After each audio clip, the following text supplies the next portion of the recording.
Ada satu momen dalam hidup Nabi Sulaiman alaihissalam yang cukup menarik, yaitu ketika ia kehilangan sebagian dari kekayaannya. Pada suatu hari, kekuasaan dan kekayaan yang dimiliki Nabi Sulaiman membuatnya lalai. Kisah tersebut kemudian diabadikan dalam surah Syad ayat 31-35. Ayat di atas mengisahkan Nabi Sulaiman alaihissalam yang terlena dengan pesona kuda-kuda miliknya sehingga ia lalai untuk berzikir di waktu asyar. Selain itu, Nabi Sulaiman juga pernah diuji oleh Allah Subhanahu wa Ta'ala melalui hilangnya kekuasaan dan kepercayaan para rakyatnya. Diketahui Nabi Sulaiman memiliki mukjizat berupa cincin yang mampu menaklukkan dunia jin maupun manusia. Suatu hari, cincin tersebut hilang. Ternyata yang mencuri cincin tersebut adalah Raja Jin yang bernama Shohor. Ia mencurinya saat Nabi Sulaiman memasuki tempat wudhu dengan keadaan cincin tersebut dititipkan kepada Aminah, istri Nabi Sulaiman alaihissalam.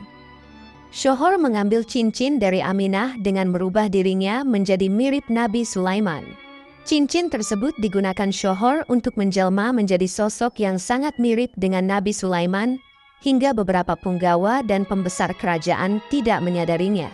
Setelah mengetahui hal tersebut, Nabi Sulaiman muncul dari balik singgasana dan berkata, "Wahai para punggawa dan pembesar istana, akulah Sulaiman yang sesungguhnya."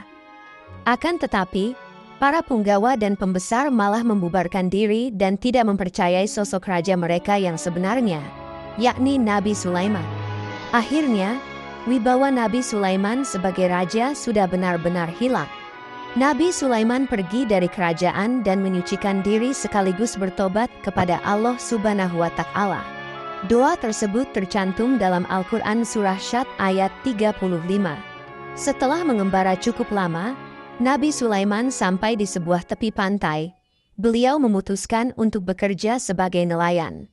Singkat cerita, suatu hari Ashif bin Barhia berkata bahwa cincin Nabi Sulaiman telah dicuri oleh jin Shohor.